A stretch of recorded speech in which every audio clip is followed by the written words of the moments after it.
Hello students, welcome to winning cast online classes. पहले मैं आप लोगों को एक खुशखबरी बता दूं कि आपको पता आएगा कि इस बार जो हम लोगों को जो टर्म 1 है वो पूरा MCQ based reasoning assessing with इस टाइप के क्वेश्चंस हमारे एग्जाम में आएंगे। और अभी तक मार्केट में ऐसे की बुक भी आप लोगों के लिए अवेलेबल नहीं है जहाँ पे आप लोग एमसीक्यू की प्रैक्टिस कर सको। तो इसीलिए मैं आपको बता दूं कि हम लोग बहुत ही जल्दी 7 सितंबर को एक ऐसी बुक लॉन्च कर रहे हैं जहाँ पे आपको टर्म 1 के रिलेटेड जितने भी चैप्टर्स है चैप्टर वाइज एमसीक्यू के साथ साथ 5 मॉडल टेस्ट पेपर भी उसमें मिलेंगे आपको, ताकि आप लोग खुद को इवेल्यूट कर सके कि पेपर का पैटर्न कैसे होगा, किस तरह से पेपर अटेम्प्ट करना है, क्वेश्चंस का फॉर्मेट कैसे हो सकता है, कैसे रीजनिंग फॉर्म में क्वेश्चंस आ सकते हैं। तो जिसको सॉल्व करने के बाद आप लोग का जो कॉन्फिडेंस है वो काफी हद तक बढ़ जाएगा। तो ये जो जिन बच्चों ने अभी तक विनिंग कस्ट ऐप डाउनलोड नहीं किया है तो प्लीज आप लोग जाके विनिंग कस्ट ऐप डाउनलोड कीजिए। वहाँ पे स्टोर पे 7 सितंबर को आप लोग को कोर्सेज लॉन्च होंगे, ताकि उसका जो एडवांटेज है वो सारे स्टूडेंट ले सके। जितने भी ह्यूमैनिटीज के आपके सब्जेक्ट हैं, पॉलिटिकल साइंस हो गए, हिस्ट्री हो गई, इकोनॉमिक्स हो गए, इंग्लिश हो गए, और साथ ही साथ जो भी 10th के स्टूडेंट्स हैं उनके लिए भी जो भी इंपॉर्टेंट सब्जेक्ट है उसके एमसीक्यूज के सीरीज है वो उनको मिल जाएंगे। ये आप लोगों का टेस्ट सीरीज भी है, खुद को इवेल्यूट करने के लिए भी है, और साथ ही साथ इसमें जो नई नई चीजों को हम बहुत ज्यादा अपडेट भी करते रहेंगे, ताकि आप लोग, क्योंकि देखिए जो भी एमसीक्यू का पैटर्न है वो कहीं से कुछ भी आ सकता है। अगर आपने मान लीजिए 100 क्वेश्चन प्रिपेयर किया है, हो सकता है जो साइड में आपने एक बॉक्स छोड़ दी थी, एक लाइन छोड़ दी थी, उसमें से क्वेश्चन बन के आ गया। तो क्वेश्चन का अंत नहीं है, लेकिन एक प्रॉपर फॉर्मेट में जैसे एग्जाम में क्वेश्चन पूछे जाते हैं, किस तरह से क्वेश्चन आएंगे, उन सब चीजों को ध्यान में रखते हुए ये पूरा जो टेस्ट सीरीज है आप बच्चों के लिए बनाया गया। तो पहले आप लोग, जिन बच्चों ने अभी तक विनिंग कस्ट ऐप डाउनलोड नहीं किया है, तो आप लोग पहले विनिंग कस्ट ऐप को डाउनलोड कीजिए, और 7 सितंबर को जब ये कोर्स लॉन्च होगा, ताकि आप लोग उसी दिन आप लोग इसका एडवांटेज ले सको। क्योंकि आई होप अब तक सभी बच्चों के ऑलमोस्ट 80% सिलेबस जो है कंप्लीट हो चुका है, लेकिन बच्चे खुद को अभी तक जज नहीं कर पा रहे कि हम जो सिलेबस कंप्लीट कर चुके हैं क्या हमने सच में उतना कंप्लीट हुआ है, क्या हमें और कितनी प्रैक्टिस की जरूरत है, कैसे हम अपने आप को जज कर सकते हैं। तो इन सभी चीजों के लिए बहुत टाइम से बहुत बच्चों के कमेंट आ रहे थे, तो उसी को ध्यान में रखते हुए पिछले 1 डेढ़ महीने से जो मैंने काम है उसी पे किया है, तो वो बहुत जल्दी आप लोगों को मिल जाएगा। चलिए अब हम लोग जो हिस्ट्री का चैप्टर 4 है वहां से हम लोग डिस्कस करते हैं, क्योंकि हिस्ट्री में जो है 6 चैप्टर आ रहे हैं, तो ये 4 चैप्टर है, इसके साथ हमारी जो फर्स्ट बुक है कंप्लीट हो जाएगी।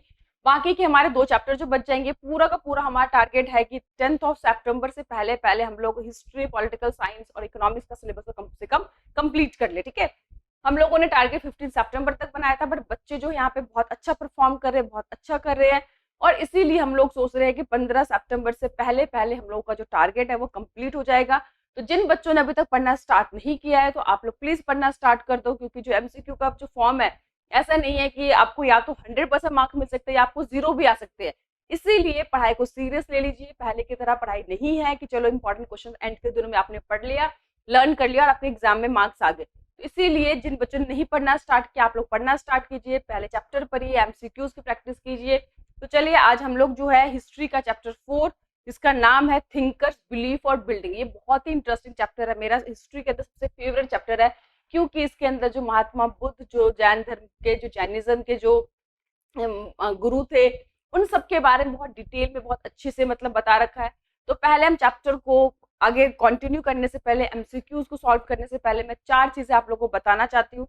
महात्मा गौतम के बारे में आप लोगों ने देखा, जो बुद्धा जी ने हम कहते हैं, आपको पता है कि उनका बचपन का नाम क्या था, क्योंकि इनकी जो स्टोरी है, जिन बच्चों ने वीडियो नहीं देखा तो पहले आप लोगों को वीडियो जाके देखिएगा, जहाँ पे मैंने पूरा चैप्टर डिटेल में एक्सप्लेन किया हुआ है, जिसमें बता रखा है कि कैसे मतलब वो कौन से जाति से बिलोंग करते थे, बचपन का नाम क्या था, क्या उनके बारे में भविष्यवाणी हुई थी, फिर किस तरह वो एक दिन महल से बाहर निकले और उनकी जो लाइफ थी पूरी ज्यादा बदल गई थी। तो पूरी स्टोरी एक मूवी की तरह चली है, अगर आप लोग ने नहीं देखा उसको देखेंगे तो आपको सभी चीजें जो है बहुत ज्यादा क्लियर हो जाएगी, और तब एमसीक्यू सॉल्व करने में आपको मजा भी आएगा।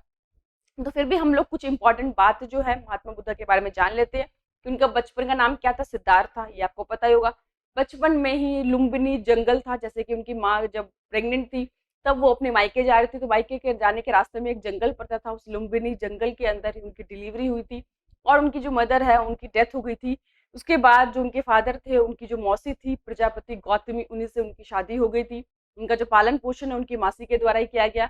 बचपन में ही सिद्धार्थ के बारे में भविष्यवाणी हो गई थी कि ये जो है बेसिकली, ये जो सांसारिक जीवन है उसको छोड़कर और ये बहुत बड़े सन्यासी बन जाएंगे। तो एक फादर के लिए, क्योंकि इकलौते बच्चे थे अपने पिता के, तो एक पिता के लिए बहुत बड़ी बात है कि भैया एक राजा का बेटा है, राजा ना बनकर वो सन्यासी का जीवन जिएगा। तो इसीलिए उसके फादर ने डिसाइड किया कि हमेशा के लिए इसको क्या करेंगे, जो सांसारिक जो दुख है इनसे उनको दूर रखेंगे, और महल के अंदर ही इनका भरण पोषण किया गया, इनको पाला गया, ताकि ये जो चीजों को, जो रियलिटी है लाइफ को, जो प्रॉब्लम है, दुख है, उनको ना देख सके। लेकिन कहते हैं ना, जिसके नियति में जो चीज लिखी होती है वो होकर ही रहती है, चाहे कोई भी कुछ भी कितना ही कर ले। तो एक बार ये अपने सारथी को बोलते हैं कि मुझे महल के बाहर जाना है, और वो महल के, इसीलिए उनको बचपन में शादी भी करा दिया जाता है, वो बहुत कम एज में उनका एक बच्चा भी हो जाता है। लेकिन जब ये एक बार महल के बाहर जाते हैं, महल के बाहर जो 3 ऐसे दृश्य देखते हैं, चित्र मतलब 3 ऐसी चीजें देखते हैं जिससे उनकी लाइफ सडनली चेंज हो जाती है। ये कुछ अपना घर बार छोड़ देते हैं और कई टाइम तक अलग अलग जगह पे भटकते रहते हैं, लेकिन फाइनली उनको जो बोध गया एक जगह है जहां पर उनको एनलाइटमेंट यानी कि ज्ञान की प्राप्ति हुई। उसके बाद उन्होंने पहला ज्ञान कहाँ पर दिया, उनके मेन जो फेवरेट शिष्य थे वो कौन थे, उसके बाद उन्होंने अपना एक संघ बनाया और बहुत सारे लोगों को अच्छी अच्छी बातें बताई। और सबसे अच्छी बात महात्मा बुद्ध की ये थी कि ये देखिए इनके अंदर बहुत ज्यादा मतलब अलग से एक पावर था, शक्ति थी, कहते मैजिकल पावर था, लेकिन ये इन चीजों को दिखाते नहीं थे लोगों को। ये लोगों को समझाने के लिए बहुत ही इजी तरीके यूज करते थे। जैसे कि आपने स्टोरी भी सुनी होगी कि एक लेडी होती है कि एक गांव के अंदर उसका बेटा मर जाता है, तो वो सभी कहते हैं कि महात्मा बुद्ध जो है साक्षात ईश्वर है, वो तुम्हारे बच्चे को जिंदा कर सकते हैं। तो वो भागे भागे महात्मा बुद्ध के पास जाती है और कहती है कि बाबा आप मेरे बच्चों को जिंदा कर दीजिए। तो उसको ये नहीं कहते कि भैया ये जो मरण है, जीवन मरण का चक्र है, वो तो हर किसी को भुगतना ही पड़ेगा, जो इस धरती पाया उसको जाना ही पड़ेगा। वो इस तरह से उसको फिलॉसफी देके समझाते नहीं है, उसको बहुत आसान लैंग्वेज बोलते हैं, ठीक है मैं आपके बेटे को जिंदा कर दूंगा, बस आपको क्या करना है कि पूरे गांव के अंदर कोई एक ऐसा परिवार जहां पे किसी परिवार के अंदर कभी किसी की मौत नहीं है, वहां से क्या करना है, एक मुट्ठी चावल लेके आना है। वो कहती है वही तो बहुत आसान है। वो निकल जाती है, हर घर में जाती है, नॉक करती है, पूछती है कि आपके घर में कभी किसी की मृत्यु हुई है, ऐसे पूछती है। तो पूरे गांव के अंदर ऐसा कोई परिवार ही नहीं होगा जहां पे जिसके घर में कभी ना कभी किसी की मौत नहीं हुई, क्योंकि जीवन का अल्टीमेट ट्रुथ है। और तब उसको फाइनली रियलाइज हो जाता है कि जो वो चाह रही है वो कभी भी नहीं हो सकता, क्योंकि जीवन और मृत्यु जो है ईश्वर के हाथ में है। जो एक बार धरती पे आ गया उसको यहाँ से जाना ही जाना है, और जो यहाँ से चला गया वो वापस इस धरती पे कभी भी नहीं आ सकता। तो इस तरह से चीजों को बहुत ही अच्छी तरीके समझाते थे, रेदर देन कि वो मैजिकल पावर यूज करे और फिलोसफी की बातें करे। तो ये साधारण तरीके से लोगों को समझाते थे, जिसके कारण इनकी पॉपुलैरिटी जो बहुत ज्यादा बढ़ गई थी। हालांकि बाद में इनके मरने के बाद जो बहुत समुदाय है, 2 भागों में बट गया था, आपने देखा हीनयान, महायान। तो ये पूरी स्टोरी है। तो अब इसमें वो 4 चीजें याद रखना है। एक तो बॉन्ड के जो महात्मा बुद्ध है उनका बॉन्ड कहाँ पे हुआ था, मैंने बताया लुम्बिनी के जंगल में। उनको कहाँ पे एनलाइटमेंट मिला था, ज्ञान की प्राप्ति हुई थी, बोध गया। उसके बाद फर्स्ट उन्होंने उपदेश कहाँ पे दिया था, सारनाथ। और कहाँ पे उन्होंने निबाना, निबाना मतलब था ना कि जन्म और मृत्यु के चक्र से बिल्कुल मुक्ति पा लेना, वो कहाँ पे हुआ था, कुशीनगर। तो ये 4 चीजें आपको याद रखना है। बचपन का नाम क्या था वो मैं बता ही चुकी, सिद्धार्थ नाम था। जब वो महल से निकले थे तो उन्होंने 3 चीजें ऐसे देखी थी जिससे उनकी लाइफ सडनली चेंज हो गई थी। एक उन्होंने क्या देखा था, बूढ़ा आदमी देखा था जो बहुत ही दुखी है, अपने ओल्ड एज के कारण काफी परेशान है। एक उन्होंने बीमार देखा था कि किस तरह से तड़प रहा है, दुखी है। और एक उन्होंने डेड बॉडी देखी थी, ठीक है। और ये सब देखने के बाद उन्होंने एक ऐसा व्यक्ति देखा था जो सन्यासी था, जिसका कोई घर नहीं था, परिवार नहीं था, वो खुश था, उसके चेहरे पे एक मतलब बड़ी सेटिस्फेक्शन थी, शांति थी। तो उन्होंने देख सुसाइड किया कि मैं भी यही रास्ता अपनाऊंगा। समझ में आया कि जो ये हम मोह माया में फंसे होते हैं, फैमिली रिलेशन, इन सबको छोड़कर मुझे भी मतलब एक ऐसी जिंदगी जीना है ताकि मैं मतलब इन सब से मुक्त हो सकूं। और इसी कारण से वो घर को छोड़कर चले जाते हैं। तो चलिए अब हम लोग स्टार्ट करते हैं बेसिकली एमसीक्यूज को समझना। ये मैंने आपको इसलिए बताया क्योंकि आगे जो क्वेश्चन है महात्मा बुद्ध के ऊपर, ये चैप्टर पूरा बहुत ज्यादा डिपेंडेंट है, बहुत ही इंपॉर्टेंट है। उनके बाद जो स्तूप बने, ये सब चीजें भी इन्हीं के लाइफ से रिलेटेड है। तो पहले जिन बच्चों ने अगर नहीं देखा है तो वीडियो जाके देखो, वहां पे मैंने पूरे जो चैप्टर है उसको डिटेल में एक्सप्लेन किया हुआ है। उसके बाद आप लोग एमसीक्यू सॉल्व करेंगे तो आपको बहुत आसानी से एमसीक्यू मिल जाएंगे। नेक्स्ट है, सब चलिए स्टार्ट करते हैं। Sanchi stupa is situated. आपको पता है कि आपने चैप्टर ही स्टार्ट हुआ तो 2 स्तूपा के बारे में पढ़ा, एक अमरावती का, एक सांची का। अमरावती स्तूपा उसको बचाया नहीं जा सका, लेकिन जो सांची का स्तूपा था वो बचा गया था। तो कह रहा वो कहाँ पे सिचुएटेड है, ये तो सबको पता है मध्य प्रदेश में, लेकिन कहाँ पे, 4 ऑप्शन देंगे समझ में आ जाएगा। नियर टू भोपाल, भोपाल के पास में, इंदौर के पास में, दिल्ली के पास में, या आगरा के पास में। तो इसका आंसर है भोपाल के पास में।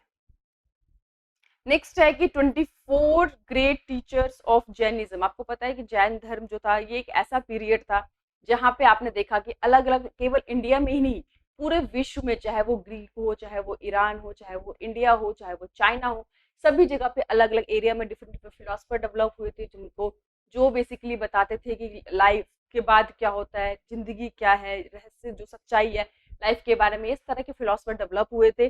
तो कहा जा रहा है कि जो 24th great teacher of Jainism थे उनको हम क्या बोलते थे, बेसिकली टीचर्स यानी कि जो लोगों को ज्ञान देता हो, शिक्षा देता हो, उसे क्या जातकाज कहा गया, क्या जिनाज कहा गया, क्या वर्तमान कहा गया, या तीर्थंकर कहा गया? आंसर है उसका तीर्थंकर। कि जो भी 24 टीचर्स थे जैन धर्म के, जो लोग दूसरों को बेसिकली ज्ञान दे देते थे, उपदेश दे देते थे, अच्छी बातें समझाते थे, उन्हें कहा जाता था। नेक्स्ट एक dash is a birth place of Gautam Buddha. अभी मैंने बताया कि जो गौतम बुद्धा उनकी बर्थ प्लेस यानी कहाँ पे उनका जन्म हुआ था, क्या उनका कलिंग में जन्म हुआ था, क्या सारनाथ में हुआ था, क्या लुम्बिनी में हुआ था, क्या कुशीनगर में हुआ था? तो आंसर है लुम्बिनी के जंगल में हुआ था, तो हम इसको लुम्बिनी कहेंगे। नेक्स्ट एक which place Mahatma Buddha attain to enlightenment. देखिए घर जब छोड़ते होते ना तो बहुत सालों तक घर में भटकते रहे, एक टाइम तक उन्होंने मतलब बॉडी को इतना ज्यादा कष्ट भी दिया था, लेकिन फाइनली उनको जो ज्ञान की प्राप्ति वो कौन सी जगह पे हुई? बोध गया, सारनाथ, लुम्बिनी और कुशीनगर, ये चारों ही जो प्लेस है वो महात्मा बुद्ध के लाइफ के लिए बहुत इंपॉर्टेंट है। तो अभी पूछा कि एनलाइटमेंट कहाँ पे हुई, तो उसका आंसर है बोध गया में। नेक्स्ट है कि new tradition of Buddhism was called as a. आपने देखा कि बुद्धिज्म जो है महात्मा बुद्ध के मरने के बाद जो बौद्ध धर्म है वो दो भागों में बट गया था। तो जो न्यू ट्रेडिशन ऑफ बुद्धिज्म है उनको क्या कहा गया? क्या उन्हें श्वेतांबर कहा गया, क्या उन्हें दिगंबर कहा गया, क्या उन्हें हीनयान कहा गया, उन्हें महायान कहा गया? तो आंसर उनका महायान। जो भी बौद्ध धर्म में जो दो अलग अलग डिफरेंट डिफरेंट मतलब सोच के लोग बने, तो एक जो न्यू ट्रेडिशन को अडॉप्ट करने वाले बने उनको क्या कहा गया? Mahayana. The most splendid stupa, सबसे खूबसूरत जो स्तूपा है वो क्या है? अमरावती, सांची, बुमरा या नंद? तो आंसर है सांची। अमरावती तो खैर आपको पता है सर्वाइव ही नहीं कर पाया। हेगियोग्राफी इज अ बायोग्राफी ऑफ। देखिए हम लोग, आपने बायोग्राफी तो सुना होगा, बहुत सारी मूवीज भी बनी है, किसी न किसी जो फेमस पर्सनालिटी होती है, सेलिब्रिटीज होती है, लेकिन जो हेगियोग्राफी किसे बोलते हैं? क्या वो किसकी बायोग्राफी होती है? क्या वो राजा की बायोग्राफी कहते हैं, क्या ब्राह्मण के बायोग्राफी को हेगियोग्राफी कहते हैं, क्या जो सेंट होते हैं साधु महात्मा होते हैं उनकी बायोग्राफी को, या स्कॉलर्स की होती है? इसका आंसर है सेंट। इन लोगों की जो बायोग्राफी लिखी जाती है उनको हेगियोग्राफी कहा जाता है। हालांकि ये 100% सच नहीं होता, जो भी उनके लाइफ की इवेंट्स होती है उनके बारे में बहुत थोड़ा कुछ बढ़ा चढ़ा के भी लिखा जाता है ताकि लोगों में एक विश्वास पैदा करने के लिए। कह रहे कि during the mid first millennium the religious philosopher Zarathustra, ठीक है, ये जो थे बेसिकली कौन से देश के थे? क्या वो ग्रीक के थे, चाइना के थे, इंडिया के थे, ईरान के थे? आपको मैं बता दूं मैं आपको कि जब यही एक ऐसा पीरियड था जब हमारे इंडिया के अंदर गौतम बुद्ध और जो महावीर थे, इन लोगों की फिलॉसफी जो डेवलप हुई थी, ये लोग एक टाइम पे साथ में आए थे, जैन धर्म, बौद्ध धर्म। इसी तरह मैंने कहा यही एक ऐसा पीरियड था जब भारत में ही नहीं, इंडिया में ही नहीं, बल्कि ईरान के अंदर, ग्रीक के अंदर, चाइना के अंदर डिफरेंट डिफरेंट थिंकर्स हुए, फिलोसफर्स हुए। तो ये पूछ रहे हैं वो कहाँ के थे? तो इसका आंसर है वो कहाँ के थे? ईरान के थे। नेक्स्ट है जो वर्धमाना है केम टू नोन एज, कि जो वर्धमान है वही बाद में बेसिकली किस नाम से पॉपुलर हुए? क्या वो बुद्धा के नाम से पॉपुलर हुए, क्या वो कालिदास के नाम से पॉपुलर हुए, क्या वो महावीरा के नाम से पॉपुलर हुए? नन। तो इनका आंसर है जो वर्धमान है वही बाद में महावीर के नाम से पॉपुलर हुए। और ये लास्ट तीर्थंकर थे, 24 तीर्थंकर थे, याद रखना आपको।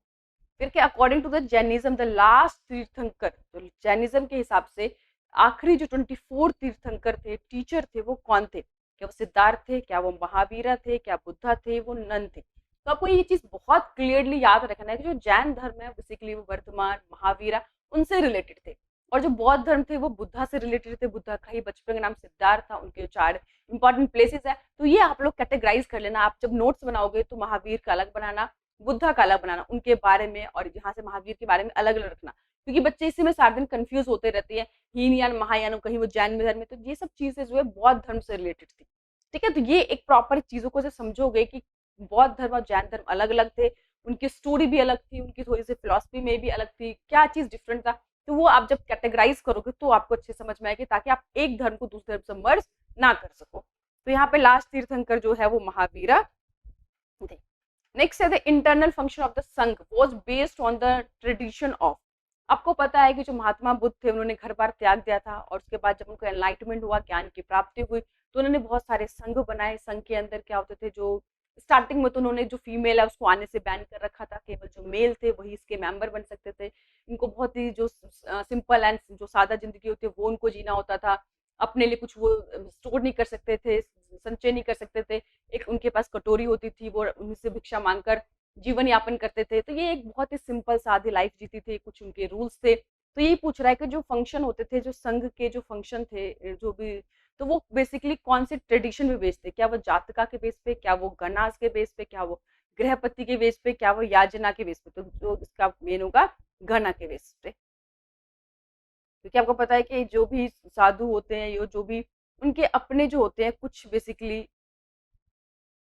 रूल्स होते हैं, कुछ फॉलो करना पड़ता है उनको फंक्शन। तो वही कह रहा है कि Mahavira and Buddha question the authority of.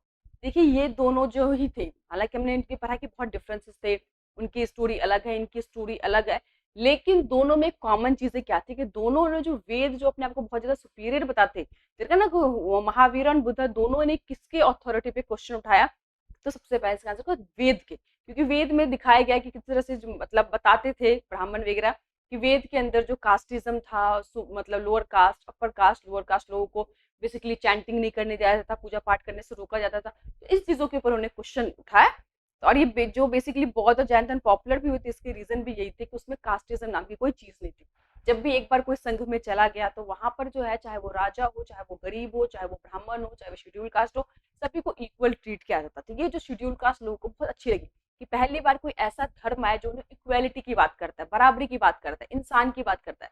आज तक हिंदू धर्म में आपको पता है कि बहुत सारी प्रॉब्लम्स भी आ गई थी, जात आ गए थे, कास्टिज्म आ गया था, लोअर कास्ट, अपर कास्ट, ये जो डिवीजन आ गया था जिसके कारण लोग जो थे परेशान थे। साथ ही साथ हिंदू धर्म बहुत सारे कर्म कांड है, पूजा पाठ करने के जो तरीके हैं काफी एक्सपेंसिव है, पूजा पाठ करने के जो मेथड है वो थोड़ी डिफिकल्ट भी है। तो जबकि जैन धर्म, बौद्ध धर्म में ऐसा नहीं था। तो नेक्स्ट है कि who was the first woman to, बताया था मैंने, जो बेसिकली जो महात्मा बुद्ध थे, उन्होंने स्टार्टिंग में जो संघ बनाया, जो मठ बनाया, उसके अंदर जो मेल थे उन्हीं को अलाउ किया, फीमेल को उन्होंने अलाउ नहीं किया। लेकिन उनके बहुत ही डियरेस्ट, बहुत ही फेवरेट उनके फॉलोवर्स थे, शिष्य बोल सकते हैं, उसका नाम था आनंद। ये भी क्वेश्चन आपसे पूछा जा सकता है। उन्होंने ही महात्मा बुद्ध को कन्विंस किया कि इसमें फीमेल को भी एंट्री दे। हालांकि उन्होंने बोला था जब तक मेल इसमें रहेंगे तो ये धर्म जो है लंबे टाइम तक चलेगा, जैसे इसमें फीमेल एंटर होगी तो धर्म का जो टाइम पीरियड है वो कम हो जाएगा, जल्दी ही सक्सेस नहीं हो पाएगा। लेकिन फिर भी उनके कहने पर उन्होंने परमिशन दी। तो फिर एक सबसे पहले जो भिखुनी थी वो कौन बनी? तो वही मैंने बताया था कि इनका जो पालन पोषण मौसी के द्वारा किया गया, कि उनकी मदर की डेथ हो गई थी और उनकी मौसी ही पहली वो उनके फीमेल भिखुनी बनी थी, भिक्षुनी भी हम कह सकते हैं।